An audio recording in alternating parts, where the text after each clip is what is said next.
बिस्मिल्लाहिर्रहमानिर्रहीम, अस्सलाम वालेकुम, सुबह खैर। आप देख रहे हैं एक्सप्रेसो, मैं हूँ हिना आदिल और मैं हूँ अली अनीक सैयद। उम्मीद आप खैर आफियत से होंगे, जहाँ भी होंगे हिफाजत से होंगे। जनाब, हम आपको बता चुके थे मानसून जो है दाखिल हो चुका है, उसका पहला सिस्टम और फिर टोरेंशियल रेंज का हमने एक दौरानिया देखा है। मुल्क के कई इलाकों में बारिशें हुई हैं कल, और फिर मौसम खुशगवार हो गया है। जो गर्मी का जोर था वो टूट गया है, लेकिन इसके साथ साथ बहुत सारी और भी खबरें आ रही हैं। जो लोग शुमाली इलाका जात सफ़र कर रहे हैं, कुछ लोग टिकटॉक बना रहे थे, उनकी गाड़ी उसमें बह गई, कुछ और मज़ीद हादसा भी हुए हैं। तो इस दौरानिए में आपने अगर ट्रैवल प्लान्स बनाए हुए तो एडवाइजरीज को एडवाइजरी को ज़हन में रखें, क्योंकि जिस तरह की बारिशें हुई हैं और जितना ज़्यादा नुकसान हो रहा है, घरों में बैठे लोगों का नुकसान हो रहा है, तो आप लोग भी एहतियात कीजिए। और ये वीडियोस और टिकटॉक्स बाद में भी बन जाएंगे अगर आपकी सेहत रहेगी, अगर आपकी ज़िंदगी रहेगी तो।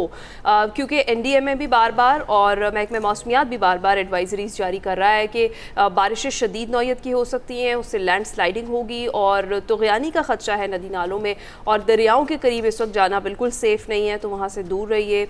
बहुत सारी अफसोसनाक खबरें शुमाली इलाका जात से सामने आ रही हैं। कहीं पर कोई कश्ती डूब गई है, कहीं पर गाड़ी में सयाह जो है वो डूब रहे थे, कहीं पर रेस्क्यू कर लिया गया, और कहीं पर बर वक्त जो इमदादी कार्रवाइयाँ वो ना होने की वजह से जो लोग हैं उनको बचाया नहीं जा सका। तो अपना ख्याल खुद से रखिए। बहरहाल मौसम बेहतर ज़रूर हो गया, लेकिन हम फिर भी यही दुआ कर रहे हैं कि अल्लाह ताला ये बारिश रहमत की बारिश हो, ज़हमत की बारिश बिल्कुल, और गहना देती हैं ऐसी खबरें जो मौसम की खुशगवारी है उसको। इसलिए ज़्यादा एहतियात करें, बहुत एहतियात से सारे ट्रैवल प्लान्स बनाएं, ज़रूर जाएं, लेकिन उन इलाकों में जाएं जहाँ पर इनके खदशात इंतहाई कम हैं। आगे बढ़ते हैं, आपको बताते हैं कि दोहा में अमेरिका और ईरान के दरमियान मुज़ाकरात में सालिस ममालिक की सिफाती कोशिशें जारी हैं। और कतरी वज़ारत ख़ारजा के मुताबिक दोहा में अमरीकी और ईरानी वफूद से अलग अलग मुलाकातों में अहम पेशरफ्त हुई है, और अमरीका और ईरान ने मुज़ाकरात जारी रखने पर इत्तफ़ाक़ किया है। मुज़ाकरात का जो अगला दौर है वो ईरानी सुप्रीम लीडर की आखिरी रसूमात के बाद होगा। ईरान के नायब वज़ीर ख़ारजा कासिम गरीबाबादी की क़यादत में ईरान का वफ़द कतर में मौजूद है।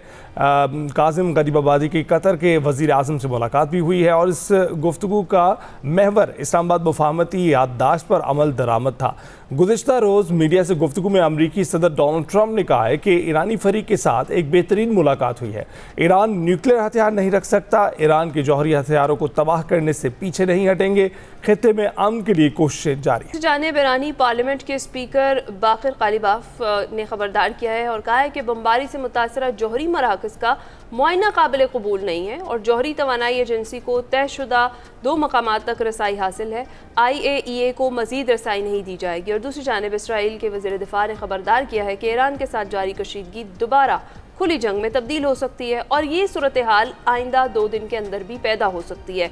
इस पर ईरान के वज़ीर ख़ारजा अब्बास अराग़ची ने इसराइली वज़ीर दिफा की जानिब से सुप्रीम लीडर मुश्तबा ख़ामेनी को निशाना बनाने की धमकी पर फौरी और भरपूर जवाब देते हुए कहा कि इसराइल ने मुआहदे को नज़रअंदाज किया तो ईरान सबक सिखाएगा। ये सारी सिचुएशन है, इस पर बात करते हैं। हमें ज्वाइन कर चुकी हैं डॉक्टर शाज़िया अनवर शीमा साहिबा, माहिर हैं बैनुल-अक़वामी उमूर की। अस्सलाम वालेकुम डॉक्टर साहिबा, good morning, thank you so much for joining us. अब जो करंट सिचुएशन बनती हुई हम देख रहे हैं, ख़ासतौर पर जो एंड में मैंने बात की, जिस तरह से इसराइल धमकी दे रहा है और ईरान जवाब दे रहा है, दोबारा खुली जंग में ये तब्दील हो सकती है कशीदगी, क्योंकि 2 दिन का वक्त दिया जा रहा है इसराइल की जानिब से कि ऐसा हो सकता है कि 2 दिन में ये सिचुएशन बन जाए। तो आप क्या कहती हैं इस पर? देखिए, दिन के बारे में कहना 2 दिन, 3 दिन, 4 दिन तो मुश्किल है, टाइम फ्रेम देना मुश्किल है, बट 95% चांसेस हैं कि अमेरिका को वापस आना पड़ेगा और अपना जो अधूरा काम वो छोड़ के गए हुए हैं उसको वो करने की कोशिश करेंगे। वो कर पाते हैं या नहीं कर पाते इसके बारे में भी हम नहीं जानते, लेकिन सारी चीज़ें जो हैं वो इस तरफ जाती हैं कि वो डेफिनेटली जो है वो दोबारा ज़रूर आना चाहेंगे। अभी भी जो उनकी जो रिटॉरिक है वो उसमें आपको डुप्लिसिटी नज़र आती है। उसके लिए उन्होंने मार्को रूबियो अलग तरह के बयानात देने के लिए रखे हुए हैं, और JD वैंस जो हैं वो अलग तरह के बयानात देने के लिए रखे हुए हैं। दोनों अपनी अपनी प्रेसिडेंशियल रेस में एक डिफरेंट मैंडेट के साथ जा रहे हैं। JD वैंस जो हैं वो मुज़ाकरात से, मफाहमत से मसले को हल करने की तरफ जा रहे हैं, और यही वो इलेक्टोरल मैंडेट भी लेके जाना चाह रहे हैं 2028 के इलेक्शंस के लिए, कि नो वॉर पॉलिसी, जो कि ट्रंप का भी था। और मार्को रूबियो जो कि APEC के जो हैं वो बिल्कुल परवरदा हैं, तो उनका इजराइल फर्स्ट का वो है। अब देखें 2028 का क्या बनता है। तो साथ में तो ये एक थिएटर भी चल रहा है कि दोनों पार्टीज जो हैं वो अपने आप को एज अ प्रेसिडेंशियल रेस जो है वो अब पिच करना शुरू हो गई हैं। लेकिन उसके साथ साथ जो मार्केट थोड़ी सी स्टेबल हुई थी स्टेट ऑफ होर्मुज के जो है वो खुलने की वजह से, और ख़ास तौर पे चाइना ने जो अपने स्ट्रेटेजिक रिजर्व जो हैं उनको यूज़ करना शुरू किया था, और जितना बैकलॉग था ईरान का ऑयल का वो सारा मार्केट में गया, तो मार्केट थोड़ी सी स्टेबल हुई। तो ट्रंप को लगा कि शायद अब दोबारा बयानबाजी का वक्त आ गया है, तो अब बयान देने का वक्त आया चाहता है।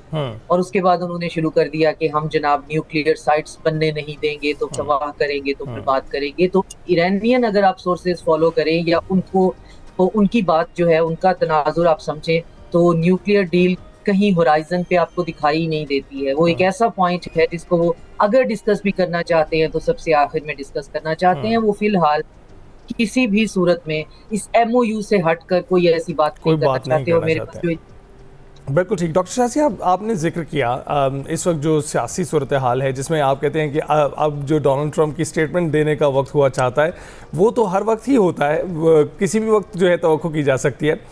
तो सियासी माहौल क्या देख रही हैं? क्योंकि हम देख रहे हैं गुड कॉप बैड कॉप तो एक पुरानी स्ट्रेटजी है, लेकिन इसके साथ साथ ये जो बाय कैरेट्स और स्टिक्स वो अपनी बात मनवाने की कोशिश कर रहे हैं, और वो बात जिस पर जो दूसरा फरीक है वो पहले से ही आमादा था। ओमान में मुज़ाकरात में बात तय हो चुकी थी, जिसके बाद इन्होंने नौबत ही नहीं आने दी और फिर हमला कर दिया। तो ऐसी चीज़ को मनवाना क्यों बार बार इसको दोहराया जा रहा है, क्यों बार बार उस पर ही बात की जा रही है? आपको लगता है सियासी अदम इस्तेहकाम का शिकार हैं ये अमेरिका में भी? अदम इस्तेहकाम तो है, बिल्कुल है, लेकिन आप खुद जो है वो मीडिया से वाबस्ता हैं। आप मेरे से बहुत बेहतर समझते होंगे कि मीडिया स्पेस को इंफॉर्मेशन चाहिए होती है उस स्पेस को कैप्चर करने के लिए। अगर आप मीडिया के अंदर वैक्यूम क्रिएट करते हैं तो फिर उसके अंदर क्रिटिकल थिंकिंग आ जाती है। तो क्रिटिकल थिंकिंग ना आए, लोग अपने ख्यालात खुद नहीं सोचें, सवालात खुद से जन्म नहीं लें, उसके लिए आपको मीडिया की स्पेस को बम्बार्ड करना पड़ता है इंफॉर्मेशन से, ताकि हम सारा दिन न्यूक्लियर डील करते रहें। क्यों? क्योंकि एक सबसे बड़े दुनिया के मुल्क ने, जिसको आज भी हम दुनिया का पावरफुल तरीन मुल्क कहते हैं, उसने अपने पर्सनल सोशल मीडिया पे कुछ लिख दिया है, तो हम ट्रेडिशनली उसको अहमियत देते हैं। हम तो आहिस्ता आहिस्ता सीख रहे हैं ना कि इसको कैसे अहमियत नहीं देनी है। तो अहमियत देने का मतलब ये है कि वो मीडिया पे डिस्कस हो रहा है, और मीडिया पे अगर डिस्कस हो रहा है तो इसका मतलब है मीडिया पे वो चीजें डिस्कस नहीं हो रही जो होनी चाहिए, जो कि ट्रंप जो है वो बैकडोर पॉलिसी से डिस्कस कर रहे हैं, जो कि दोहा में डिस्कस करने की कोशिश हो रही है। क्योंकि न्यूक्लियर तो कभी भी इशू नहीं रहा, तो इशू अब ईरान ने बिल्कुल पलट के यू टर्न पे जो है उसको उस दोराहे पे खड़ा कर दिया है कि अब या तो वो इजराइल फर्स्ट पे चूज करेंगे या अमेरिका फर्स्ट पे। तो वो ये बातें तो बहुत क्रिटिकल हैं, उनके अपने इलेक्टोरल मैंडेट के लिए बहुत क्रिटिकल है कि ईरान की जो निगोशिएशंस हैं वो कहाँ तक पहुंची हैं, जो थर्ड पार्टीज इन्होंने इन्वॉल्व करके उनके पैसे देने थे, तो ये तो मान ही नहीं रहे। अगर ये बात है स्टेट ऑफ होर्मुज, तो ईरान जो है वो तो ओमान के साथ 100% मेरी इंफॉर्मेशन है कि एक पूरे मैकेनिज्म पे काम कर रहा है, चाहे ये जितना भी उसको प्रेशराइज कर लें, तो ये उस पे तो बात नहीं करेंगे। ये आप एक ऐसी ट्रक की बत्ती के पीछे लगाएंगे जिसपे हम सारा दिन बोलते रहेंगे, जो कि कहीं भी वो बात हो नहीं रही हो। इन्होंने एक इसी तरह की ट्रक की बत्ती जो है वो लेबनान में बनाने की कोशिश की अगेंस्ट द MOU के अगेंस्ट इन्होंने सेंट्रल लेबनीज गवर्नमेंट से एक डील करवा दी इजरायली गवर्नमेंट के साथ, उस अपार्टाइड स्टेट के साथ, अगर उसे गवर्नमेंट कहा भी जा सकता है। और वो डील ये है कि हम वापस जाएंगे अगर हिजबुल्लाह जो है वो डिसआर्म होता है। अब MOU की पहली शर्त ये है कि इजराइल ने जो अनकंडीशनल इनखला करना है, और वो इतनी यूजलेस किस्म का एक एग्रीमेंट है कि वो एग्रीमेंट लेबनीज जो कैबिनेट है उसके अंदर जब तक रेटिफाई नहीं होगा, और वहाँ पे हर फ्रैक्शन की, हर सेक्ट की एक रिप्रेजेंटेशन है, और इक्वल वोट से जो है वो चीज़ बाहर निकल सकती है। तो वो ये कितना बड़ा होक्स है, उसकी कोई लीगल वैल्यू ही नहीं है, सिर्फ दुनिया को दिखाने के लिए कि जी हमने तो लेबनान की सेंट्रल गवर्नमेंट से मुज़ाकरात कर लिए, और वो मुज़ाकरात में तो कोई हिजबुल्लाह को भी पसंद नहीं करते, और उनको भी वो चाह रहे हैं कि आप उनको डिसआर्म कर दें। उनके पास कैपेसिटी नहीं है हिजबुल्लाह को डिसआर्म करने की। हिजबुल्लाह एक पॉलिटिकल हकीकत है। तो MOU की 14 नुकात अपनी जगह पे मौजूद हैं।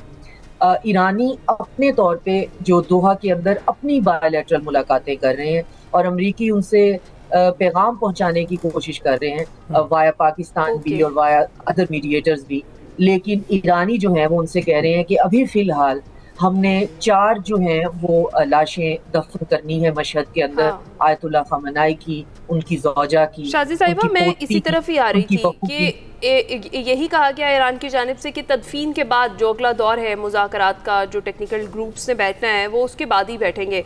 अगर क्योंकि आयतुल्लाह ख़ामेनी साहब की जो तदफीन है वो भी इसी वीक में स्केजुअल है, कितना एक तो इम्पॉर्टेंट है इवेंट, पूरी दुनिया की नज़रें इस तरफ ही होंगी। और last time we remember that कि जब सर की तदफीन का मामला था तो उस वक्त हमास के एक रहनुमा को टारगेट कर दिया गया था इसराइल की जानिब से। तो जो अब इसराइल बार बार ये कह रहा है, या जो उनके वज़ीर दिफा कह रहे हैं कि 2 दिन के अंदर भी ये सूरत हाल वर्स किस्म की पैदा हो सकती है और अटैक किया जा सकता है, तो आपको लगता है खुदा न ख्वास्ता अब इस तदफीन के वक्त भी कोई ना कोई इस तरह की कार्रवाई इसराइल कर सकता है, क्योंकि वो बास तो आने वाला है नहीं? जो मेरी सोर्सेज हैं, जो मेरे राब्ते हैं, ईरान के अंदर 2 दिन के लिए एयर स्पेस बिल्कुल क्लोज है और उनकी सिक्योरिटी जो है वो बहुत ज़्यादा हाई अलर्ट पे है, जिस पे अगेन ये मेरी अपनी इंफॉर्मेशन है कि वो पाकिस्तान से भी जो है इस चीज़ में हेल्प ले रहे हैं, क्योंकि हमने माजी में देखा जब सैयद हसन नसरुल्लाह, जिनको इन्होंने निगोसिएशन के लिए बुलाया और फिर उसी निगोसिएशन की जगह पर उनकी असैसिनेशन की, और जब उनका फ्यूनरल था लेबनान के अंदर, तो कम से कम 1.5 लाख बंदा वहाँ पे बगैर डरे उनके फ्यूनरल पे मौजूद था। तो उनके फ्यूनरल पे भी इजराइल ने बम्बार्डमेंट तो नहीं की, लेकिन बहुत लो एल्टीट्यूड पे जो अपने फाइटर जेट हैं उनको इंटिमिडेट करने के लिए उनके ऊपर उड़ाते रहे, लेकिन लोग अल्लाह अकबर कहते रहे। इस दफ़ा जो है हमें लोगों की तादाद इससे भी ज़्यादा नज़र आ रही है, क्योंकि एक छोटी सी बच्ची है, उनकी पोती है, वो भी मशहद में वहीं पे उनके साथ, उसकी भी तदफीन होनी है, उनकी बहू है, बेगम है, खुद वो है। तो लोगों के अंदर जो रंज और गम है ना, डिफरेंट साइज के कॉफिन्स देखने से उनका बोझ भी ज्यादा होता है, उनकी तकलीफ भी ज्यादा होती है, और फिर अगर वो मासूम हो तो फिर उससे ज्यादा तकलीफ होती है। तो एक रिलीजियस लीडर जो है वो मासूम होता है, वो अपने मुल्क की सॉवरेनिटी के लिए काम कर रहा होता है, इसके अलावा उसका और कोई पॉलिटिकल उसका वो नहीं होता।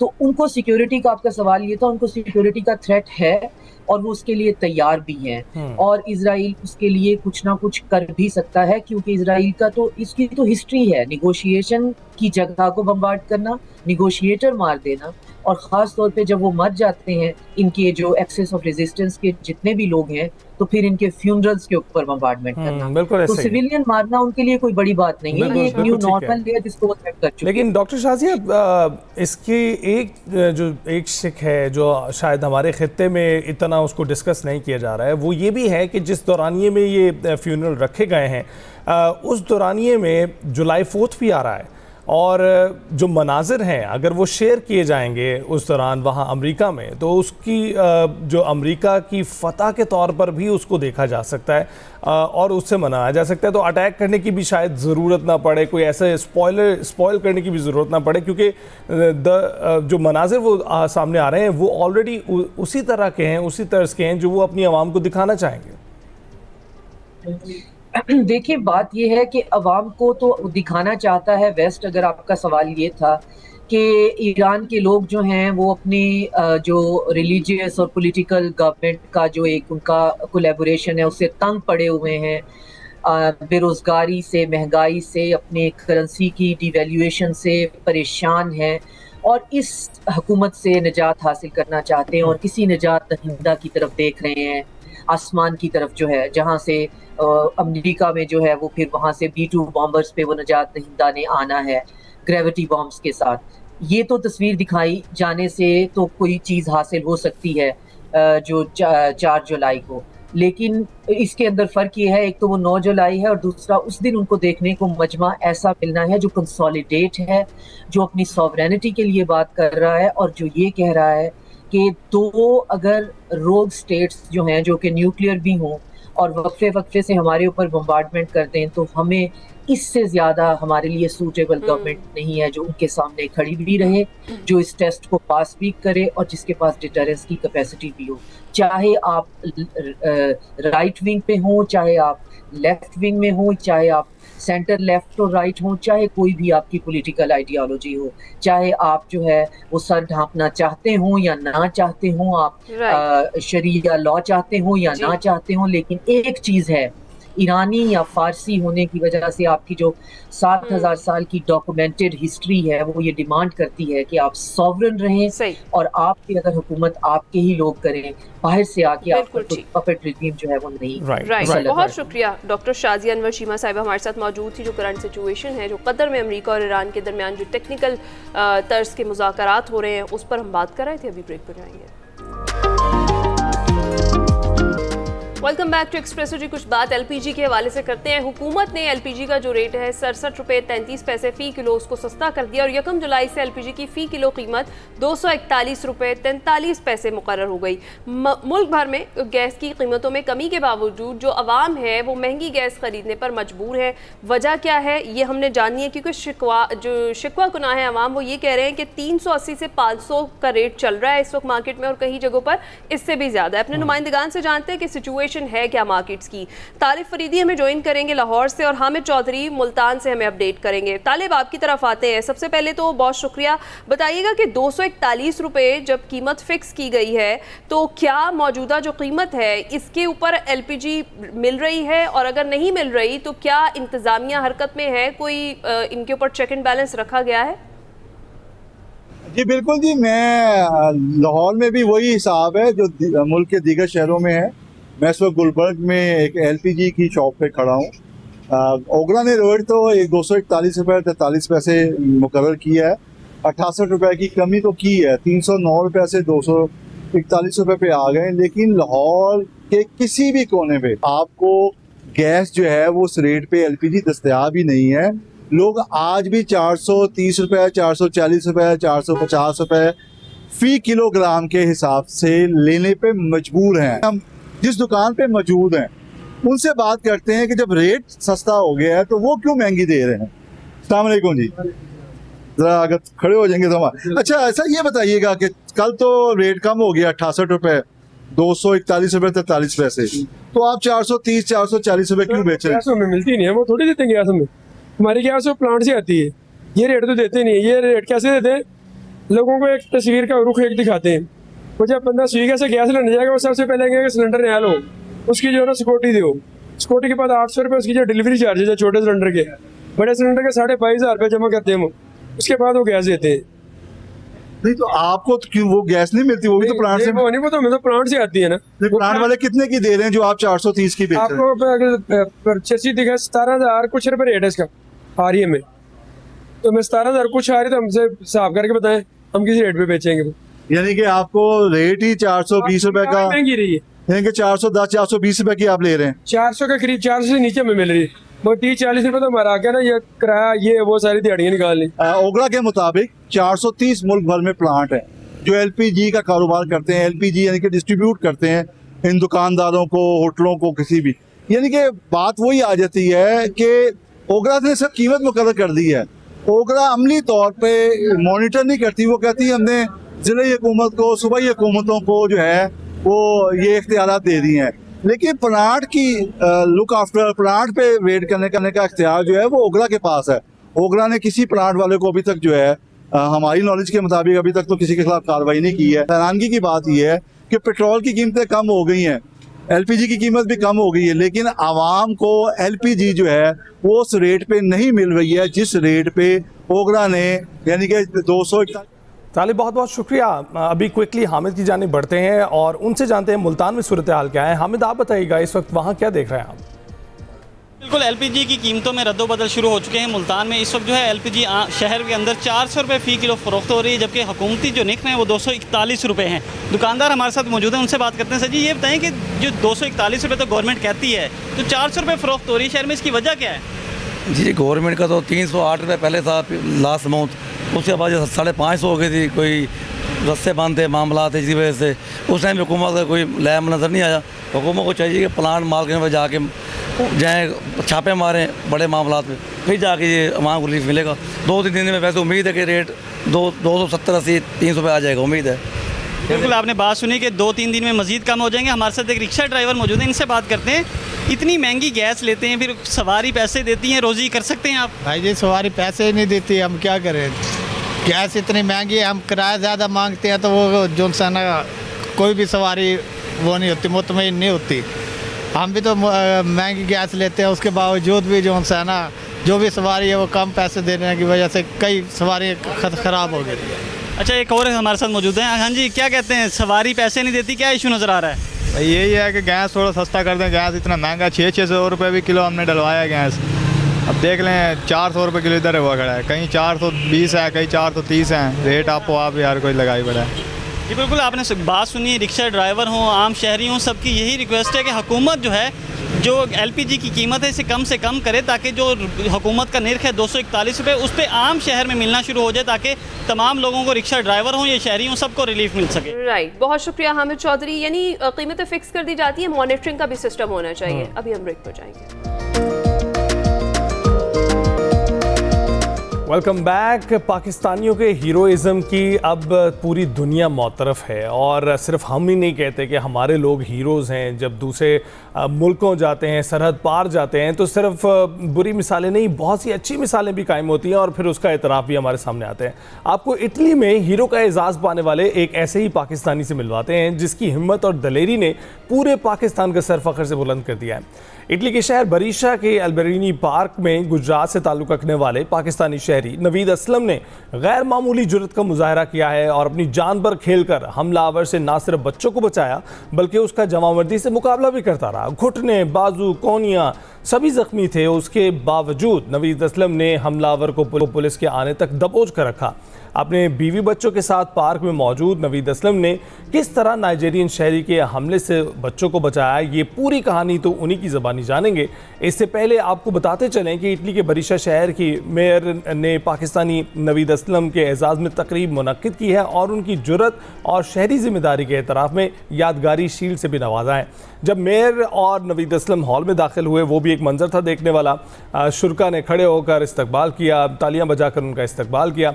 इस तकरीब में काउंसलर्स, वकला, सहाफ़ियों, ताजरों और पाकिस्तानी कम्युनिटी के अलावा नवीद असलम के ख़ानदान वाले भी मौजूद थे, वो भी मौजूद थे। तो पाकिस्तानी हीरो से बात करते हैं। नवीद असलम इस वक्त हमारे साथ मौजूद हैं। बहुत बहुत शुक्रिया नवीद हमें ज्वाइन करने के लिए। कैसे हैं आप? अस्सलाम वालेकुम। ठीक ठाक, अल्लाह का शुक्र। आप सुनाएं, कैसे हैं? ठीक है, अल्हम्दुलिल्लाह। नवीद, सबसे पहले तो आपको मुबारकबाद भी देंगे और शाबाश भी कहेंगे, जिस बहादुरी और हिम्मत से आपने ये बच्चों को बचाया, हमलावर का आपने मुकाबला किया, ऑल्दो आप खुद भी ज़ख्मी हो गए थे। क्या डिटेल्स थी, कैसे आपको लगा कि वो बच्चे जो हैं वो ख़तरे में हैं या उन पर अटैक किया गया है, और फिर आपने उनकी मदद की? पूरा वाक़या तो हमें सुनाएं। अच्छा, मैं अपनी फैमिली के साथ पार्क में मौजूद था और मेरे बच्चे जो हैं वो खेल रहे थे, तो अचानक से एक नाइजीरिया का शख्स एंटर हुआ पार्क में, जो कि ऑलरेडी ज़हनी मरीज था कि उसको अदालत ने घर के नज़रबंद के वारंट भी जारी किए हुए थे, तो उसके बावजूद वो घर से बाहर था। तो जैसे ही वो पार्क में आया तो उसकी हरकत ही कुछ अजीब सी थी, इस तरह की कि बच्चे जो है ना, मैंने जब जैसे ही मेरी नजर पड़ी तो मुझे तो पता लगा कि हल्का सा कि ये ऐसे अजीब सा बंदा है, कोई ज़हनी मरीज है। लेकिन उसने आते ही इतने में ही कि एक 4 साल का इजिप्ट का शहरी था, एक बच्चा छोटा सा, वो बाइसाइकिल के ऊपर बैठा हुआ था, तो इसने उसको आते ही सीधी उसकी गर्दन पकड़ के दबा दी, गर्दन, और गर्दन से पकड़ के दबा कर उसको साइकिल के समेत ही उठा दिया। तो उसकी माँ चिल्लाती और दौड़ती हुई भागती हुई आई। तो इतने में मैं फौरन यहाँ से अपनी वाइफ के साथ बैठा हो, तो मैं भी उठ के भागने लगा। तो मुझे वाइफ कहती है, नहीं तुम रहने दो, छोड़ दो, हो सकता है उसके पास कोई चीज़ हो, वो पागल इंसान है, तो ये तुम्हें कोई मार ना दे, क्योंकि मैं ऑलरेडी जो है मेरा इधर पेस मेकर लगा हुआ है, मैं दिल का मरीज हूँ, तो जिसकी वजह से मुझे वो कह रही थी कि मत जाओ, कहीं चोट लग जाएगी। तो मैंने बोला कि वो उसे 1 सेकंड, 1 लम्हे के अंदर ही बस मेरी ये सोच आई इस तरह के, अल्लाह की तरफ से कुछ इस तरह का आया कि मेरा टोटली माइंड चेंज हो गया और मैं उठ के भागा। मैंने नहीं वाइफ की सुनी, मैं फौरन भाग कर जाके मैंने उस बंदे को मैंने पीछे किया बच्चे से, और बच्चे की जान बचाई और उसको पीछे किया। जैसे ही छुड़ाया उसको मैंने, तो वो लड़का जो है, जो नाइजीरिया का था, वो थोड़ा सा आगे चलकर उसने जमीन पर बैठ के अपने ही मुक्के जो है ना जमीन पर मारने शुरू कर दिए, और उसका हाथ शदीद जख्मी हो गया और खून भी आने लग पड़ा। तो फिर तो सारे बच्चे, यानी कि जितने आसपास के बच्चे थे, शोर मच गया था, बच्चे, माएँ सब देख रहे थे कि ये तो वाकई ज़हनी मरीज है एक। तो उसके बाद उसने उठ के चलना शुरू कर दिया। जैसे ही चलना शुरू कर दिया तो इतने में सारे बच्चे जो है ना उसके इर्द गिर्द, बिल्कुल नजदीक तो नहीं थे लेकिन इर्द गिर्द उसको खड़े होकर देख रहे थे कि ये क्या इसने तमाशा लगाया हुआ है। एक बांग्लादेश का 7 साल का बच्चा था, जो कि वो भी साइकिल पे खड़ा देख रहा था उसको, तो इसने जाते ही उसको धक्का दे दिया और वो साइकिल से नीचे गिर गया। जैसे ही साइकिल से नीचे गिरा तो इसने उसकी बाजू पकड़ के उसकी पूरी बाजू जो है ना इस तरह मरोड़ दी, जैसे तोड़ने लगा। मैं फिर भागता हुआ वहां से गया, तो जैसे ही भागता हुआ गया मैंने उसको जाके छुड़ा के मैंने पीछे किया, तो मुझे आगे से कहता है मैं तुम्हारा गला काट दूंगा, मुझे ऐसे इशारे में कहता है मैं तुम्हारा गला काट दूंगा, वो नाइजीरिया का शख्स जो है। तो फिर मुझे बहुत गुस्सा आया, मैंने बोला कि ये तो बच्चों के साथ ज्यादती कर रहा है। तो फिर मैंने ना इसको दोनों बाजू से पकड़ कर ना इसको दबा कर नीचे जमीन पर फेंक कर दबोच लिया। जैसे ही इसको मैंने जमीन पर दबोच लिया तो इसने ना मेरे साथ उसी टाइम मैंने वाइफ को कह दिया तुम पुलिस को कॉल कर दो। तो जैसे ही वाइफ ने पुलिस को कॉल मिलाई तो इसने मुझे ना फौरन थोड़ी देर बाद ही तकरीबन मेरे साथ लड़ना शुरू कर दिया। हर 10 सेकंड के बाद उसको पता नहीं क्या होता था, उसने ड्रग्स भी ली हुई थी कि उसको अचानक से मुझे ना फिर जोर से मुझे कभी इधर फेंकता था कभी उधर फेंकता था। मेरे दिल वाली साइड पे उसने मुक्के भी मारे, मेरी बाजू जख्मी हो गई, मेरे घुटने जख्मी हो गए। लेकिन ये है कि 20 मिनट तक पुलिस जो है आने तक मैं उसके साथ लड़ता ही रहा। उस दौरान मैंने एक लम्हे के लिए ये सोचा, जब मेरे दिल पे लगी तो मुझे दर्द हुई शदीद, तो मैंने एक लम्हे के लिए सोचा कि मैं इसको छोड़ दूं, मैं अपने आप को तो बचाऊं ना कि मुझे इतनी दर्द हो रही है, पता नहीं शायद कि मुझे ना मसला हो जाए। लेकिन जब मैंने ये सोचा कि मैंने बोला कि अगर ये मेरे साथ इस तरह कर रही है, इतनी इसमें ताकत है या मैं इसको इतनी मुश्किल से कंट्रोल कर पा रहा हूँ, तो ये हो सकता है इसको मैंने छोड़ा तो ये मुझे ही नहीं छोड़ेगा या बच्चे किसी को मार देगा। तो तब तक तो मेरी यही दुआ थी अल्लाह से कि या अल्लाह पाक, मेरी नजरें भी उधर ही थी दरवाजे के पार के एंट्रेंस के ऊपर कि अभी पुलिस एंटर होएगी। तो अल्लाह किया 20 मिनट के बाद पुलिस आई। जैसे ही पुलिस आई तो मैंने उनको पूछा छोड़ दूं, उन्होंने बोला हाँ छोड़ दो। जैसे मैंने छोड़ा तो उन्होंने इसको पकड़ा, ये 2 पुलिस वालों के हाथ में भी नहीं आ रहा था, इसमें इतनी ताकत थी। हमने मनाजिर भी देखे हैं नवीद, मनाजिर भी देखे हैं और बिल्कुल एक बहुत ही अजीबो गरीब सूरत हाल थी जिसका बड़ी बहादुरी से आपने उसका सामना किया। अच्छा नवीद, ये भी बताइएगा कि वैसे तो परदेश काटना ही बहुत मुश्किल होता है और उसमें बाकी चीज़ों से जो है नबरदाज़मा होते हुए ऐसी सिचुएशन से नबरदाज़मा होना और फिर उसके लिए आपको अवार्ड भी मिलना, कैसी फीलिंग है? सबसे पहली बात तो ये है कि आपको पता है यहाँ प्रदेश में, खास तौर में इटली में, ये है कानून कि आप किसी के ऊपर हाथ नहीं उठा सकते, तो वो उल्टा आपके ऊपर केस हो जाता है। तो उसके बावजूद मैंने उसको इस तरीके से, इस अक्लमंदी से मैंने उसको काबू में किया कि जिससे ना मैं हाथ उठा सका उसके ऊपर और उसको मैंने काबू भी कर लिया। तो अल्लाह का शुक्र अल्हम्दुलिल्लाह कि मैंने बच्चों को उस टाइम बचाया। और जैसे ही पुलिस उसको लेकर गई तो सबकी माएँ और जितने बच्चे थे सब ने मुझे क्लैपिंग करके अप्रिशिएट किया, पूरे पार्क ने। तो उसके बाद जब मुझे डायरेक्टली जो यहाँ की मेयर है पूरे प्रोविंस की, ब्रेशिया के प्रोविंस की जो मेयर है, उन्होंने मुझे डायरेक्टली मुझे कॉल की। उन्होंने कहा कि मैं आपसे अपॉइंटमेंट फिक्स करना चाहती हूँ, आपने बहुत जुर्रत का मुजाहिरा किया, तो आप इस तरह करें, मुझे कोई टाइम दें। मैंने उनको टाइम दिया, उन्होंने बोला ठीक है आप फैमिली के साथ आपने आना है। मैं जैसे ही फैमिली के साथ गया तो मेरा उन्होंने बहुत ज़बरदस्त एक रिसेप्शन किया। उसके बाद उन्होंने मुझे बहुत ही मुझे बहुत खुशी हुई। नवीद, हम मनाजिर में भी देख सकते हैं, शानदार मनाजिर हैं and thank you very much, क्योंकि पाकिस्तान का नाम इससे जो है बहुत रोशन हुआ है। आपसे बात करना भी बहुत ज़रूरी था, आपकी स्टोरी शेयर करना भी बहुत ज़रूरी था। नवीद हमसे बात कर रहे थे, उनकी बहादुरी की दास्तान आपने सुनी। ब्रेक पर जाएंगे।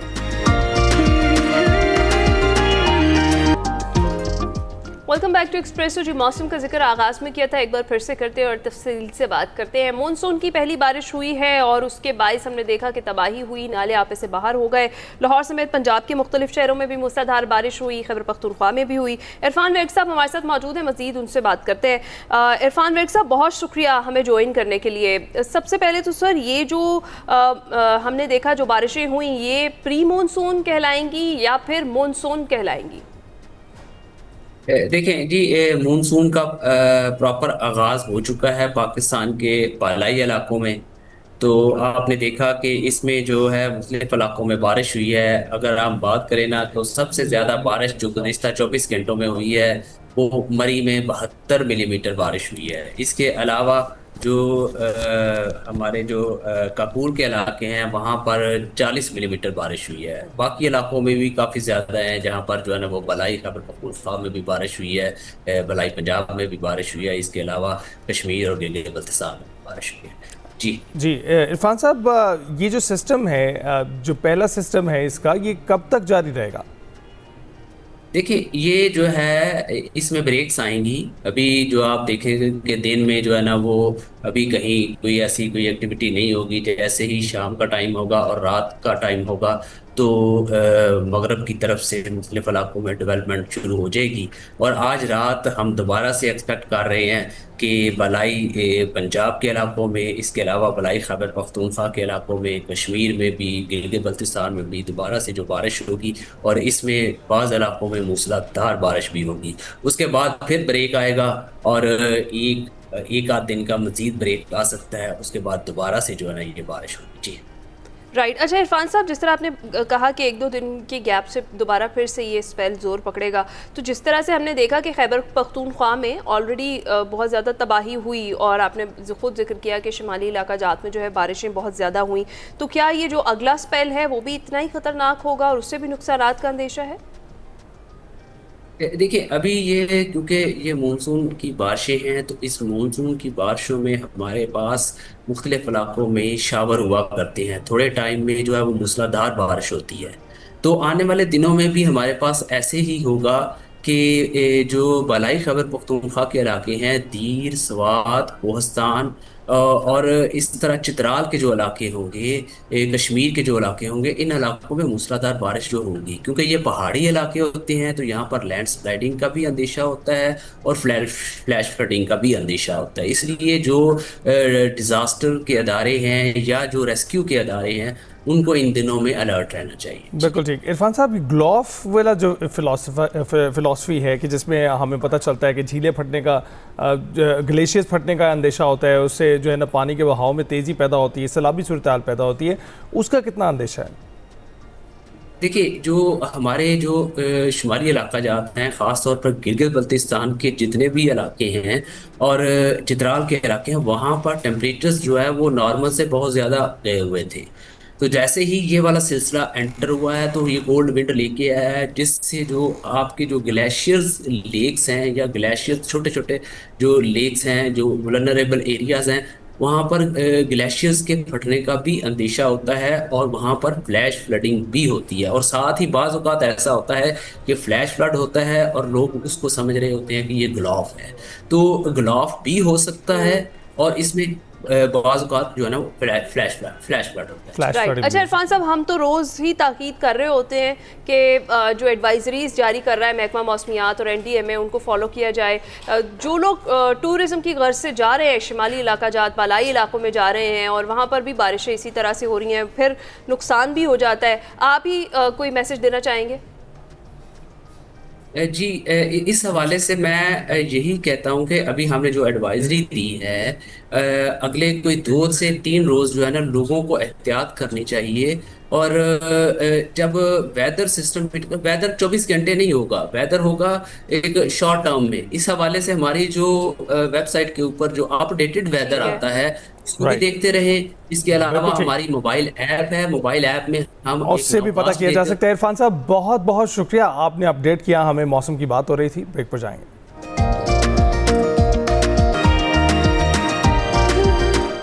Welcome back. शो के दूसरे हिस्से में खुश आमदीद। इसमें भी बहुत सी बातें करने वाली हैं। एक फुटबॉलर से आपकी मुलाकात करवाएंगे, मुख्तलिफ सेगमेंट शामिल करेंगे।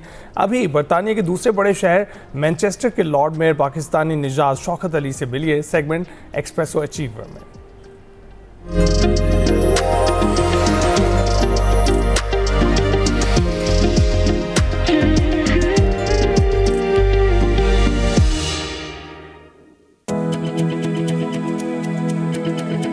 अगर वक्त को पीछे ले जाया जा सके और मैनचेस्टर की गलियों में चलते हुए किसी आम शख्स से ये कहा जाए कि एक दिन इस शहर के फैसलों की गूंज में तुम्हारी आवाज़ भी शामिल होगी, तो शायद वो खुद भी यकीन ना करे।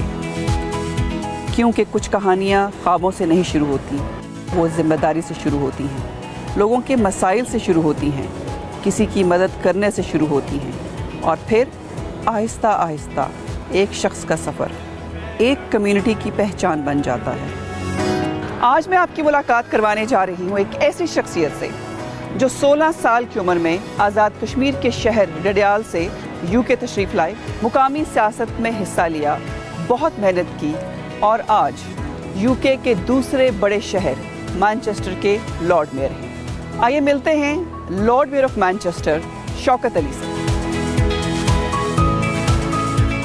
आज माशाल्लाह आप लॉर्ड मेयर ऑफ मैनचेस्टर हैं और मैनचेस्टर लंदन के बाद दूसरा बड़ा शहर है यूके का। ये बहुत बड़ी बात है और जो लॉर्ड मेयर होता है वो नंबर 1 सिटीज़न होता है मैनचेस्टर का।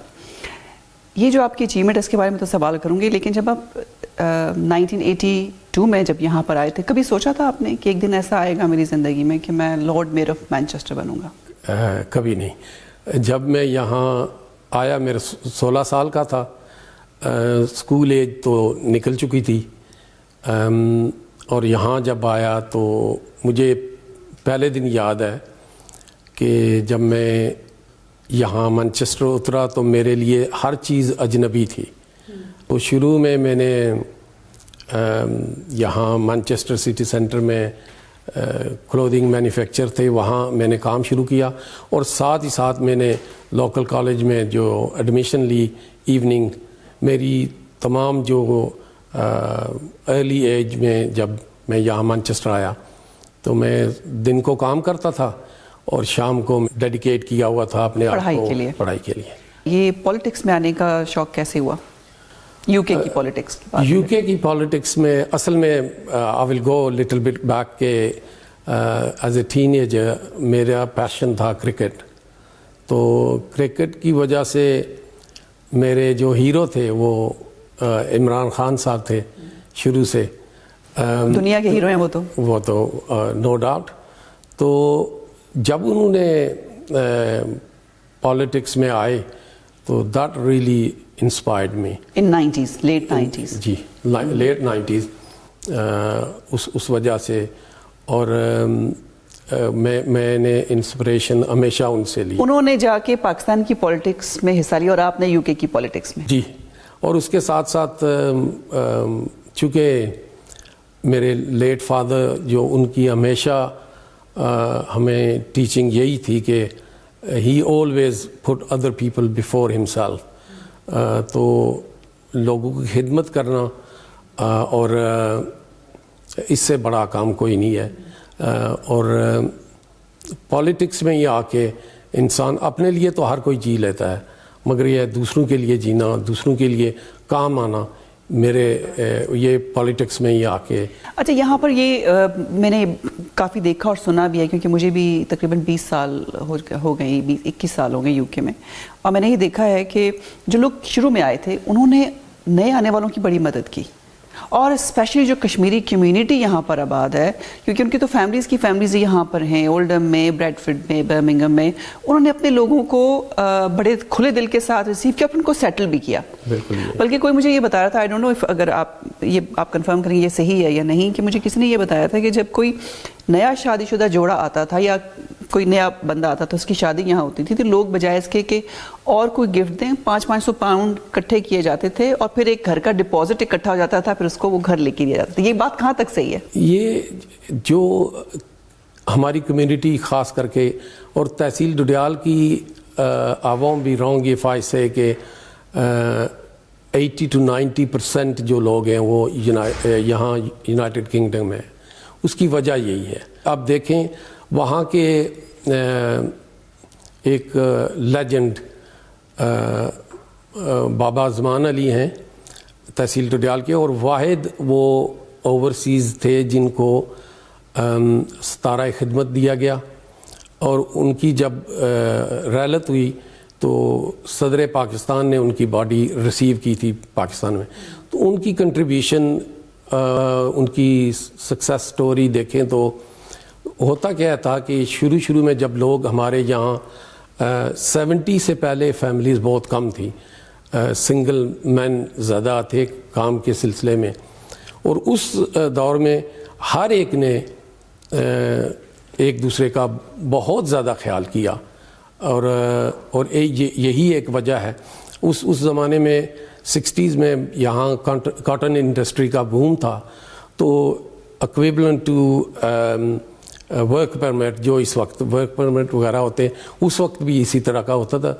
मगर चूँकि हमारे लोग हार्ड वर्किंग थे, तो उन्होंने, जैसे अगर एक कोई फैक्ट्री में काम कर रहा है तो जो मैनेजर या या ऑनर थे वो देखते थे कि ये हार्ड वर्किंग लोग हैं, तो उनको फिर वो कहते थे कि हमें वर्क फोर्स चाहिए।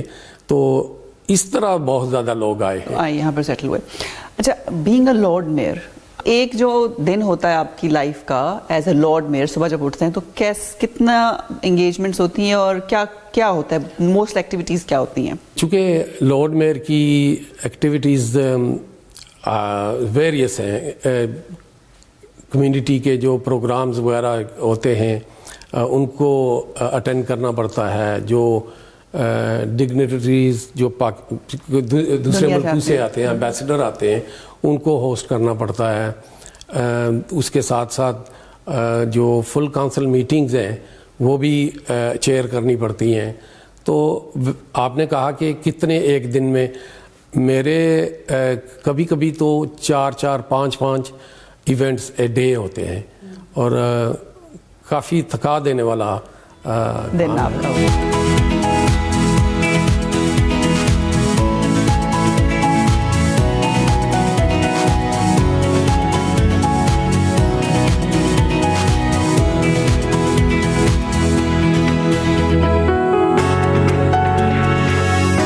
मेरे हिसाब से सवाल ये है कि हमारे जो लॉर्ड मेयर हैं वो अब मसरूफ़ हो गए ज़्यादा या उससे पहले ज़्यादा मसरूफ़ शख्सियत थे? जी, पहले भी मसरूफ़ थे तो अब ज़्यादा हो गए। आपको कैसा महसूस होता है खुद को, एक फीलिंग कि भाई मैं, आप माशाल्लाह जाती हैं उनके साथ एज अ लेडी मैरिज और आप भी चेन पहनती हैं, क्या फीलिंग आती है? फीलिंग अच्छी आती है और अच्छा लगता है। आपकी लाइफ, ऑब्वियसली इंसान की लाइफ में बहुत अप्स एंड डाउन्स भी आते हैं, इंसान अचीवमेंट्स भी, माशाल्लाह इट्स अ बिग अचीवमेंट कि वो लॉर्ड मेयर बने, लेकिन जो हमारे जो यंग जो यूथ है, मतलब जो नौजवान बच्चे बच्चियां हैं, क्या आप समझती हैं उनके लिए अपने हस्बैंड की स्ट्रगल को देख के या उनकी लाइफ को देख के कि क्या करना चाहिए उनको ताकि वो भी सक्सेसफुल हों अपनी ज़िंदगी में? बच्चों को दिल लगा के पढ़ना चाहिए, एक्टिविटी करनी चाहिए, मेहनत करनी चाहिए जी, क्योंकि मेहनत के बगैर तो कुछ मिलता, मेहनत के बगैर कुछ नहीं होता। बिल्कुल सही है। हाँ जी, और सपोर्ट होनी चाहिए माँ बाप की ज़रूर। बच्चों में किसी को है शौक पॉलिटिक्स में जाने का, सियासत करने का? नहीं, बड़े बच्चों को इतना नहीं है कि छोटी करती है, सवाल जवाब भी करती है, वो उसका शौक है उसको पॉलिटिक्स में। अगर वो मिसाल के तौर पर इरादा करे कि मुझे पॉलिटिक्स में जाना, तो आप लोग सपोर्ट करेंगे उसको? करेंगे ज़रूर।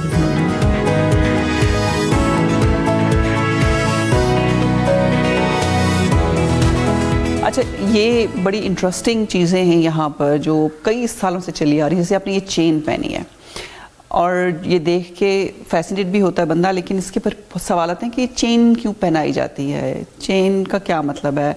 ये एज यू नो के जो लॉर्ड मेयर पोजीशन है, ये फर्स्ट सिटीज़न ऑफ सिटी होता है, पहला शहरी। तो ये जो चैन है ये it was gifted bye queen Victoria 1851, तकरीबन 250 साल कह सकते हैं आप। और इसकी वैल्यू तो बहुत ज़्यादा है क्योंकि एक ये फर्स्ट सिटीज़न ऑफ सिटी होता है, उसका चैन है। एंड इस ये गोल्ड है और सिल्वर और गोल्ड और डायमंड इसमें लगे हुए हैं। आई थिंक रूबीज भी हैं। हाँ जी। सो कभी कोशिश की कि इसकी तखमीना लगाया जाए इसकी लागत का? It must be very expensive, क्योंकि वो मेरे ख्याल में एक अभी आपके जो अटेंडेंट थे वो कुछ बता रहे थे, आप हमारे नाज़रीन के साथ वो शेयर कर सकते हैं कि कितना एक्सपेंस हुआ था इसको रिपेयर कराना पड़ा था एक दफ़ा? इसमें एक छोटा सा अल्फ़ाबेट है यहाँ, ये कुछ अर्सा पहले क्योंकि हम लॉर्ड मेयर जब कहीं फंक्शन वगैरह में जाते हैं तो हमें एहतियात से इसको इसकी एहतियात लाज़िम हिफाजत करनी पड़ती है। उसकी वजह कि हमारे फॉर्मर एक लॉर्ड मेयर लेडी थी, उन्होंने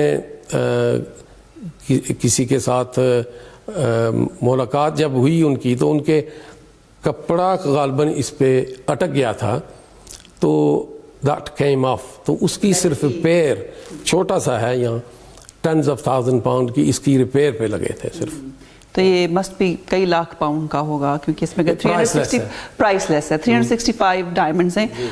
और ये सवाल मैंने इसलिए पूछा है कि जो लोग आपको देख रहे हैं टेलीविजन स्क्रीन पे, उनको पता चले कि इसकी ये कितनी कीमती चेन है, और इसकी हिफाजत के लिए आप जहाँ जाते हैं आपके साथ एक अटेंडेंट होता है। बिल्कुल है, बिल्कुल। और जब तक आप वो इवेंट, अगर आप अपनी फॉर्मल कैपेसिटी में जा रहे हैं, तो वो अटेंडेंट आपके साथ रहता है। बिल्कुल ये, बिल्कुल यही है। लॉर्ड में थैंक यू वेरी मच, आपने हमें वक्त दिया, और खुशी इस बात की है कि आप जैसे पाकिस्तानी जो यूके में हैं या यूरोप में हैं, और आपकी इन अचीवमेंट्स को देखकर बीइंग अ पाकिस्तानी हमें बहुत फ़ख्र होता है। Thank you very much. My pleasure. Ismina ji, आपका बहुत शुक्रिया कि आप यहाँ लॉर्ड मेयर ऑफिस में आप तशरीफ़ लाई, तो it's always pleasure meeting you.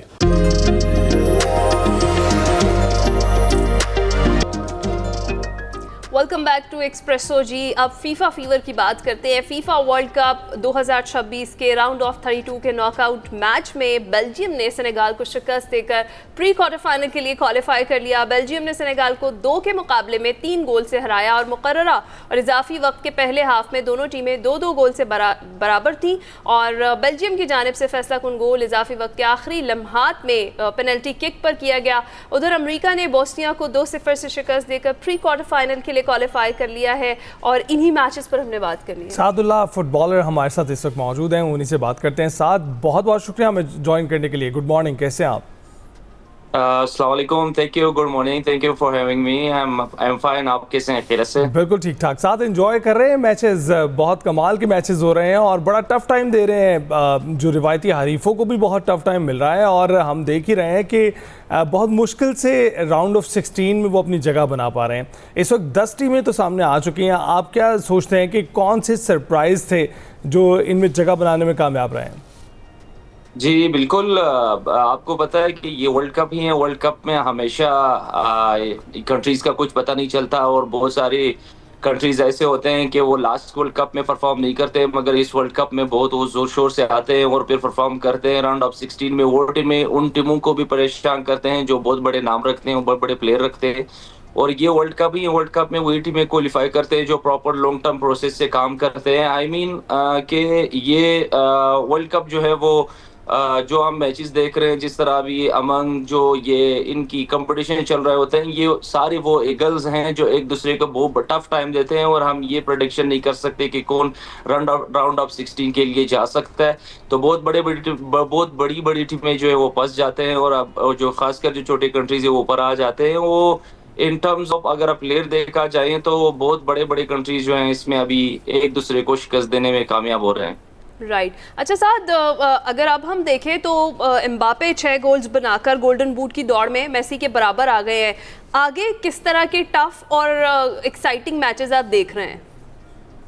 जी बिल्कुल, ये वो प्लेयर्स हैं जिनकी वजह से ये वर्ल्ड कप में बहुत बड़ी एक फैंस दौड़ जो है वो आ जाती हैं। एम्बापे हैं, हैरिकेन भी 5 गोल के साथ इनके पीछे आ रहे हैं। हैरिकेन आपको पता है वो एक is one of the best player of the world, और वो हर जगह बैलन डोर जो है वो बैलन डोर की दौड़ में भी शायद इस दफ़ा होंगे।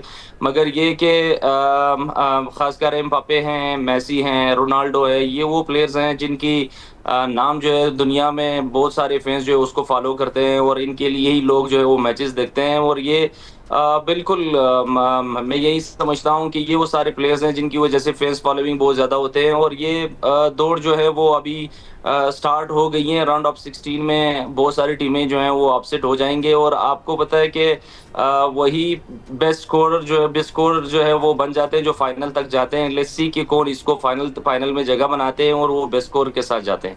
अच्छा साद, वैसे तो कुछ एक्सपेक्टेशन ये भी थी कि ये जो मेसी हैं, ये शायद जो कतर में होने वाला फुटबॉल वर्ल्ड कप था वो शायद उनका लास्ट हो, और आखिरी वर्ल्ड कप वो जीत रहे थे, और रोनाल्डो के बारे में भी यही ख्याल था। क्या आपको लगता है ये स्टार पावर बरकरार रखने के लिए इन दोनों खिलाड़ियों को अब भी जगह दी गई? मेरे ख्याल से हम ये नहीं कह सकते कि जगह दे रही हैं, मगर ये है कि बिल्कुल इनकी परफॉर्मेंसेस अगर आप देखा जाए, अभी रिसेंटली जिस तरह ये गोल स्कोरर में या जिस तरह उनकी बाल पोजीशन या वो रखते हैं या जिनकी स्टाइल ऑफ प्ले हैं वो अभी भी यंग प्लेयरों से बेहतर परफॉर्म कर रहे हैं। मेसी अगर देखा जाए, देखो पहले ही मैच में उसने हैट्रिक किया है, अभी तक मेरे ख्याल से किसी यंगस्टर ने भी नहीं किया होगा।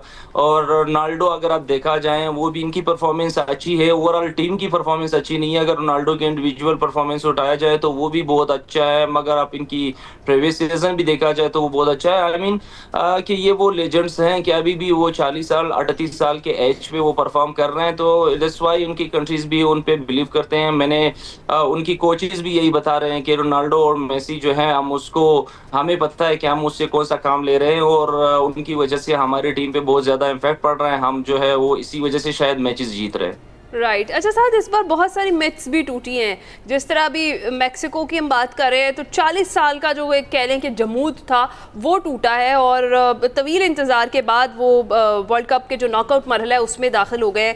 और दूसरा हमने देखा जिस तरह से जर्मनी का जो मैच था, जर्मनी कभी भी पेनल्टी में नहीं आता है और वो उसमें हमें देखा कि उससे शिकस्त हुई। तो बहुत सारी टीम्स जो हैं जो अब आगे प्री क्वार्टर फाइनल के लिए क्वालिफाई कर रही हैं वो पेनल्टी शूटआउट्स के डिसीजंस के बाद ही कर रही हैं। जी बिल्कुल। एक तो मेक्सिको की अगर बात की जाए, मेक्सिको को होम एडवांटेज भी हासिल है। होम एडवांटेज की बहुत ज़्यादा असर पड़ जाता है टीम के ऊपर। आपको पता है कि वहाँ फैंस फॉलोइंग जो है वो क्राउड जो है, खासकर ये जो क्राउड है वो बहुत ज़्यादा सपोर्ट है। होम एडवांटेज बहुत बड़ा सपोर्ट है। मेक्सिको जो है वो एक अच्छी यंग प्लेयरों पर मुश्तमिल टीम है, उसकी वजह से भी वो परफॉर्म करता हुआ आ रहा है और वो नॉकआउट स्टेज में आ गई है। और हमेशा एक बात हम कर रहे हैं, जर्मनी बहुत सारे वर्ल्ड कप्स में आई रियली डोंट नो कि क्यों फैंस अपने फैंस को वो हर्ट कर रहे हैं। आई नो कि वो बहुत ही बड़ी टीम है, उनको सेमीफाइनल और फाइनल तक आना चाहिए। आई रियली डोंट नो कि वो लास्ट वर्ल्ड कप में भी, उससे पहले वर्ल्ड कप में भी वो बहुत सारे अपने फैंस को हर्ट कर रहे हैं और इस दफ़ा फिर उन्होंने हर्ट किया और पेनल्टीज में ही वो आउट हो गए। राइट साथ ये भी हम देख रहे हैं कि मोरक्को और पैराग्वे जैसी टीमें भी जो हैं वो अब राउंड ऑफ 16 में शामिल हो गई हैं। मज़ीद किन टीमों की एक्सपेक्टेशन है कि वो शामिल होंगी जो 6 टीमें बाकी रह गई हैं, और इनकी कारकर्दगी को आप कैसे देख रहे हैं? आगे फिर सरप्राइजेज मिलने का अंदेशा है? जी बिल्कुल। मैं तो बहुत अरसे से मोरक्को को मैं फॉलो कर रहा हूँ। इरागोए की भी जो जिस तरह की प्लेइंग फिलॉसफी है वो उसको सूट कर रहे हैं, इसलिए वो टीमों के ऊपर डोमिनेट कर रहे हैं। और मोरक्को अगर हम मोरक्को की बात की जाए, मोरक्को आपको पता है कि वो प्रॉपर लॉन्ग टर्म प्रोसेस से आ रही हैं। जो इनके प्लेयर्स हैं, खासकर ओवरसीज जो इनकी प्लेयर्स हैं वो खिला रहे हैं, और हर इनकी ओवरसीज प्लेयर्स जो है वो दुनिया के बेहतरीन लीगों में, प्रीमियर लीग है या की यूएफए चैंपियंस लीग है, वहाँ खेल रहे हैं और उनको इकट्ठा करके यहाँ आए हैं। देखो परफॉर्मेंस ऐसी आते हैं। आप लॉन्ग टर्म प्रोसेस में अगर आप काम करते हैं, अपनी प्लेयर्स को टाइम देते हैं, 2002 से उन्होंने ये प्रोसेस स्टार्ट किया था, अभी 2026 में वो नजर आ रहे हैं कि वो परफॉर्म कर रहे हैं। Morocco is one of the best team in the world right now. वो इसीलिए परफॉर्म कर रहे हैं कि इनकी ग्रास रूट्स पे, स्कोरिंग सिस्टम पे, इनकी इनसाइड द कंट्री लीग पे काम हो रहा है, और इवन कि वो अपने ओवरसीज पे इन्वेस्ट कर रहे हैं। जो इनकी ओवरसीज प्लेयर्स जो है वो बाहर खेल रहे हैं, उन पे इन्वेस्ट कर रहे हैं, उनको बुला रहे हैं, उसी तरह उनको रिस्पेक्ट दे रहे हैं जिस तरह उनकी लोकल प्लेयर्स को रिस्पेक्ट मिल रहे हैं। तो that's why they are performing और वो जा रहे हैं। मुझे लगता भी है कि वो सेमीफाइनल और फाइनल तक जाएंगे। राइट अच्छा, इसी से रिलेटेड साथ आप भी बताएं ज़रा कि आपकी फेवरेट टीम कौन सी है? वर्ल्ड कप में हर एक ने अपनी अपनी टीम ली हुई है, अपना अपना प्लेयर डिसाइड किया हुआ है कि उनका स्टार प्लेयर कौन सा है, और दूसरा ये कि टॉप 4 में जाती हुई किन किन टीम्स को आप देख रहे हैं परफॉर्मेंस की बेस पे? जी बिल्कुल। मैं अगर अपनी फेवरेट टीम की बात करूं, मैं हमेशा रोनाल्डो के साथ ही जाता हूं। रोनाल्डो की टीम उस तरह परफॉर्म नहीं कर रही, मगर मैं एक्सपेक्टेशन कर सकता हूं कि होप उसको इस वर्ल्ड कप जीतना चाहिए। और दूसरी बात, मेरे एक फेवरेट टीम जापान भी थी, और जो ब्राज़ील से राउंड ऑफ 32 में वो शिकस्त खा चुके, मगर वो मेरी फेवरेट टीम थी। वो भी एक प्रॉपर सिस्टम से आ रहे थे, बट वो एक अगर हम कहें कि वो अनफॉर्चुनेट वो टीम ब्राज़ील से मैच नहीं आना चाहिए था, और अगर आप भी गए बहुत अच्छा खेले, अनफॉर्चुनेट वो हार गए। एक टीम वो अच्छी थी और बाकी मेरी अगर मैं एक पुर्तगाल रहने और मैं यही एक्सपेक्टेशन कर सकता हूँ कि इनकी टीम की परफॉर्मेंस इंशाल्लाह अच्छी होगी राउंड ऑफ 32 में और राउंड ऑफ 16 में भी इंशाल्लाह, और वही टीम जो है वो सेमीफाइनल और फाइनल में आएगी। और बहुत सारी टीमें ऐसी हैं, स्पेन बहुत अच्छी टीम है, फ्रांस बहुत अच्छी टीम है और अर्जेंटीना, ये 4 वो टीमें हैं जो फाइनल में आ सकते हैं। बिल्कुल ठीक है। वैसे रोनाल्डो फैन लगते हैं आप, क्या आपको नजर आता है? बता चुके हैं ना। ये मुझे बताइएगा कि आप खुद भी कोचिंग कर रहे हैं, ये बताएं साथ कोचिंग का पहला पार्ट मुकम्मल किया आपने और AFC कोचिंग कोर्स है वो 5 से 20 अगस्त में दूसरा पार्ट होने वाला है, कैसी तैयारी जारी है उसकी? जी बिल्कुल, बहुत ही अच्छी मेरी तैयारी हो रही है। फर्स्ट फेज में हमने बहुत कुछ सीखने को मिला है और मलेशिया एक ऐसी जगह है एशिया में, अगर किसी को AFC B लाइसेंस और AFC A लाइसेंस करना हो तो मेरा सजेशन ये ज़रूर होगा कि आप ज़रूर मलेशिया जाएं। वो बहुत हार्ड लोग हैं, बहुत कुछ सिखाते हैं और बहुत कुछ फर्स्ट फेज में बहुत कुछ सीखने को मिला है और इंशाल्लाह सेकंड फेज में भी हमें बहुत कुछ सीखने को मिलेगा। और बहुत ही कि वो बहुत ही टफ लोग हैं और सारा का जो प्रैक्टिकल वर्क हो चाहे थ्योरिकल वर्क हो वो आपसे ही करवाएंगे, वो आपसे ही करवाता है। आप यकीन करें कि मेरे अगर वहाँ पे मेरी लास्ट 17 डेज फर्स्ट फेज में रहे हैं, मैं तकरीबन 24 आवर्स में 3-3 आवर्स जो है सोया हूँ। उन्होंने हमें प्रैक्टिकल वर्क, थ्योरिकल वर्क, पहले जो है वो प्रेजेंटेशन की अगर हम प्रिपरेशन करते हैं, देन हम सेशन प्लान्स की प्रैक्टिकल सेशन प्लान है उनकी प्रिपरेशन करते हैं, फिर उसके बाद मॉर्निंग को और सेकंड टाइम हम उसको परफॉर्म करते हैं थ्योरिकली और प्रैक्टिकली। तो बहुत ही टफ लोग हैं, बहुत कुछ सीखने को मिला है इंशाल्लाह। और ये इंशाल्लाह 20 अगस्त को मेरी ये AFC B लाइसेंस जो है वो कंप्लीट हो जाएंगे एंड देन इंशाल्लाह हम काम करते रहेंगे हमारे इंशाल्लाह। अल्लाह ताला आपको कामयाब करे आपके मकासद में। बहुत शुक्रिया सादुल्लाह हमारे साथ मौजूद थे, उनसे फीफा जो फीवर चल रहा है उस पर हम बात कर रहे थे। अभी ब्रेक पर जाएंगे। Welcome back. अपना सेगमेंट शामिल करते हैं माइंड मैटर्स, जिसमें बात हो रही है कि माहौलियाती तब्दीलियों की बामे अर्ज पर दस्तक है, हमारे लिए किस चीज़ का इंतबाह है। आइए देखते हैं।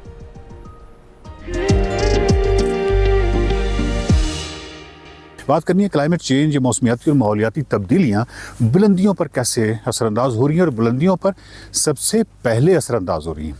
यानी ये जो फिनोमेना है मौसमियाती और माहौलियाती तब्दीलियों का, ये ऊपर से नीचे उतरेगा। और इसी हवाले से जब हमने डॉक्यूमेंट्रीज़ जो हैं बामे अर्ज़ की बाज़गश्त, उसका एक सिलसिला था, उसमें हमने देखा कि जो पामीर की बुलंदियाँ हैं, ताजिकिस्तान है, बहुत सारी ऐसी जगहों पे क्लाइमेट माइग्रेशन शुरू हो गई।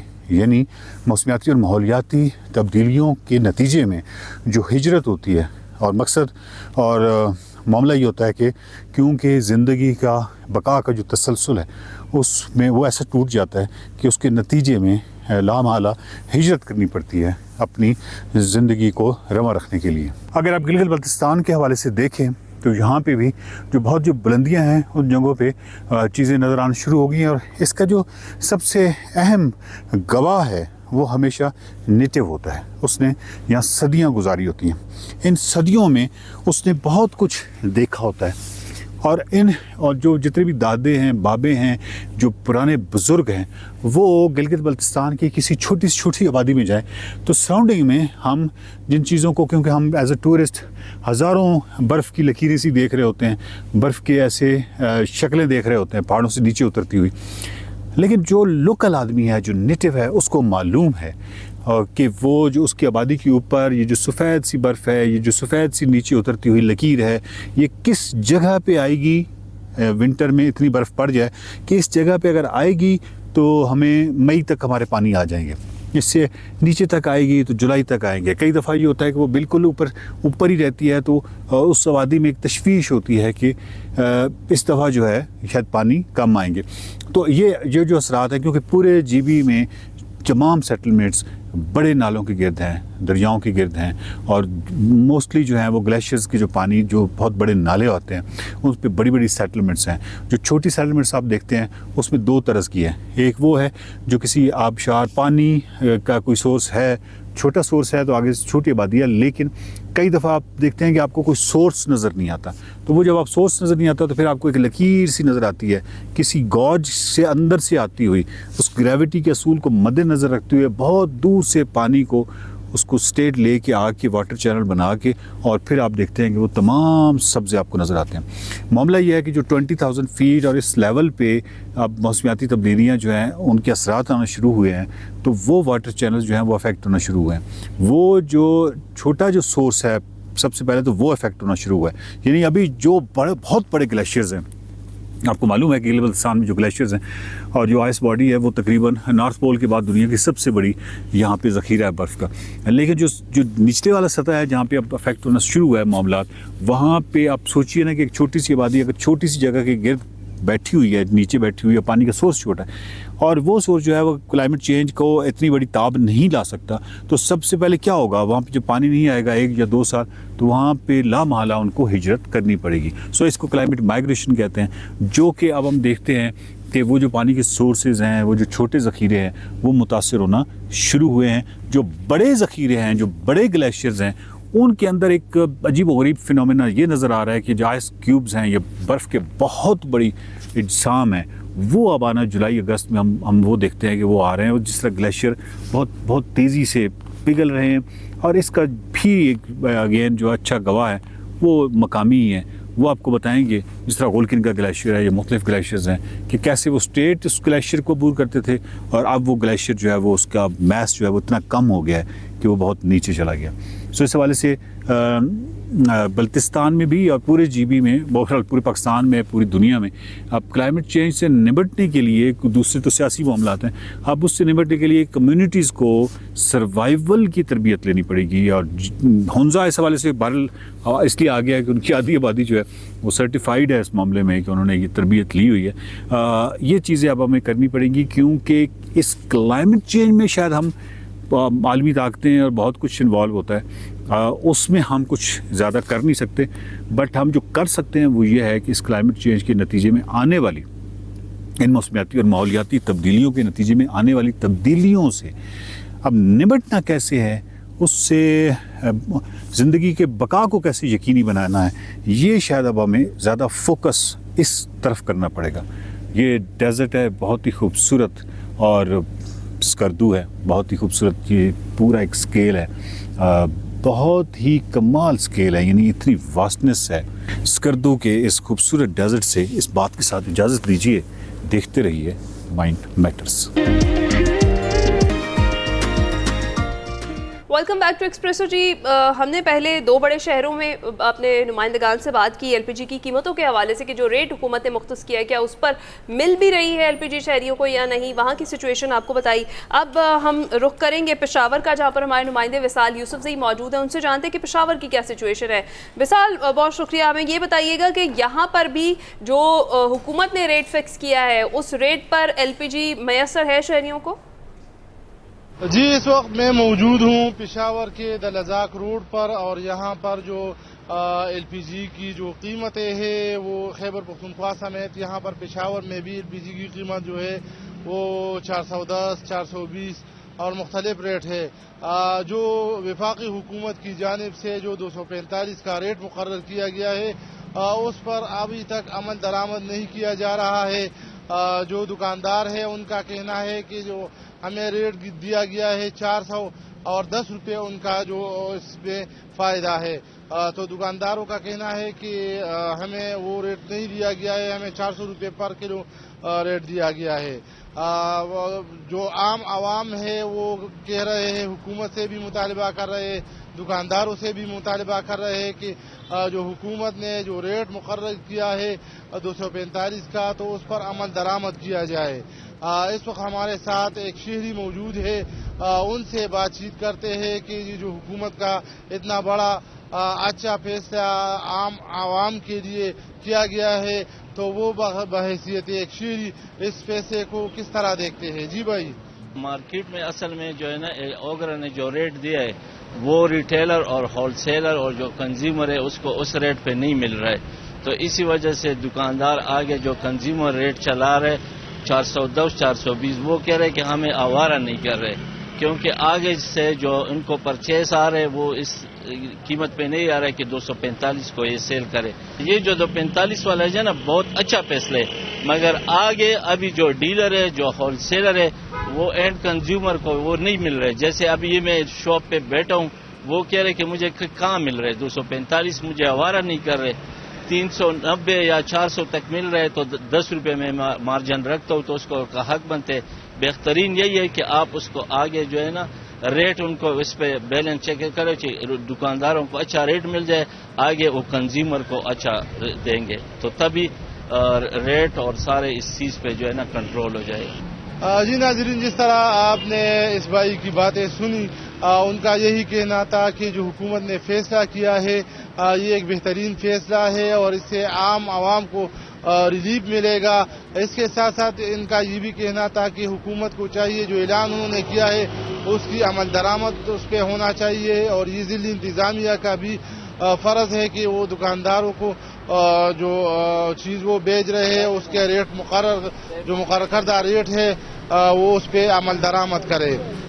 विशाल, बहुत शुक्रिया। कराची का रुख करते हैं जहां से हमें एहतशाम मुफ्ती ने ज्वाइन किया है। एहतशाम, हमने पेशावर से भी पता किया वहां 410 की मिल रही है, लाहौर से भी पता किया 460 तक मिल रही है और 500 को टच कर रही है।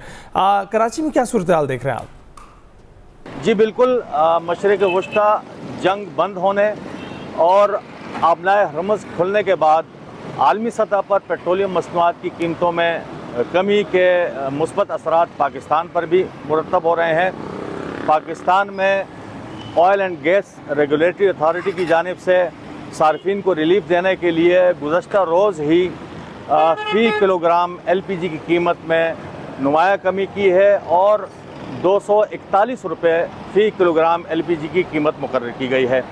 लेकिन इसके बरअक्स हमने मार्केट सर्वे किया और अभी भी हम कोरंगी के एक दुकान पे खड़े हुए हैं जहां 241 रुपये में तो LPG फ़रोख्त नहीं हो रही है, लेकिन 370 रुपये में, अगर आप देख सकते हैं, मेरा कैमरामैन दिखा सकता है कि 370 रुपये में फ़ी किलो गैस फ़रोख्त की जा रही है और बाज़ दुकानों में ये 400 रुपये में भी फ़ी किलोग्राम फ़रोख्त की जा रही है। इस तरह से 130 से 160 रुपया ज़ायद फ़ी किलोग्राम चार्ज किए जा रहे हैं। सार्फिन का मुतालबा है कि ओगरा और हुकूमती मुतल्लिका इदारे इस महंगाई पर और इस ज़ायद कीमतें वसूल करने पर कार्रवाई करें। ठीक है, कार्रवाई होनी चाहिए। बहुत शुक्रिया, आप हमें अपडेट कर रहे थे। यानी तमाम बड़े शहरों में हमने बात की, किसी एक भी जगह पर हुकूमती रेट पर LPG दस्तियाब नहीं है तो हुकूमत को चाहिए कि रेट सिर्फ फिक्स नहीं करना, मॉनिटरिंग का भी एक निज़ाम होना चाहिए, चेक एंड बैलेंस होना चाहिए ताकि सार्फिन को जो रिलीफ पेपर पर फराहम किया गया है वो उन्हें ज़िंदगी में भी मिल रहा है या नहीं मिल रहा है। इसी पर हम आपसे चाहेंगे इजाज़त, मुलाकात होगी कल। ख्याल रखिएगा, अल्लाह हाफ़िज़।